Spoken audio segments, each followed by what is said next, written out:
در اساس دستور سپارش‌های اساسگذار صلح و وحدت ملی پیشوای ملت، پرزیدنت جمهوری تاجیکستان محترم امامعلی رحمان با اویله خدمتچی قشون‌های سرحدی کمیته دولتی امنیت ملی جمهوری تاجیکستان قربانوف اسمت الله غلامویچ که سنه 23 دکبر سال 2025 ضمن پیشگیری عمل تروریستی جان خود را از دست داده بود، کلید خانه استقامتی دو حجره‌دار در شهر باختر تقدیم کرده شد. رئیس ولایت نخست با والدین و همسر شهید اظهار همدردی و تسلیت نموده تاکید کرد که جانفدایی فرزندان صادق وطن در صحیفه‌های پر افتخار تاریخ دولتداری ملی ثبت می‌گردد. سپس از نام پیشوای ملت، پرزیدنت جمهوری تاجیکستان محترم امامعلی رحمان و همسر شهید کلید خانه دو حجره‌دار از مرکز شهر باختر و از نام رئیس ولایت کمک مالیوی تقدیم گردید. ضمن صحبت رئیس ولایت ختلان ابراز داشت استقلال، امنیت و آرامی تاجیکستان با جانفدایی فرزندان شجاع و وطندوست حفظ می‌گردد. قربانی چنین افسران دلیر دلیل صداقت آنها به سوگند حربی و محبت بی‌کنارشان به وطن است. نام آنها همیشه در خاطره ملت باقی می‌ماند و دولت غمخوری خیش را نسبت به خانواده‌های شهیدان هرگز فراموش نمی‌کند. قید گردید که پیشوای ملت محترم امامعلی رحمان دستگیری اجتماعی خانواده‌های شهیدان و خدمتچیان حربی را همیشه در مرکز سیاست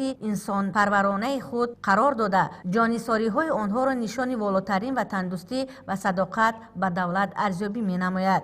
فداکاری فرزندان دلیر ملت نشان هوشیاری سیاسی، شجاعت و آمادگی همیشگی جهت حفظ امنیت دولت و ملت بوده، نامشان همچون سپران با اعتماد وطن در صحیفه‌های تاریخ با حرف‌های زرین ثبت خواهد شد. خیرین سامرازاده محمدی میرزا، ناحیه میر سعید علی همدانی، اخبار.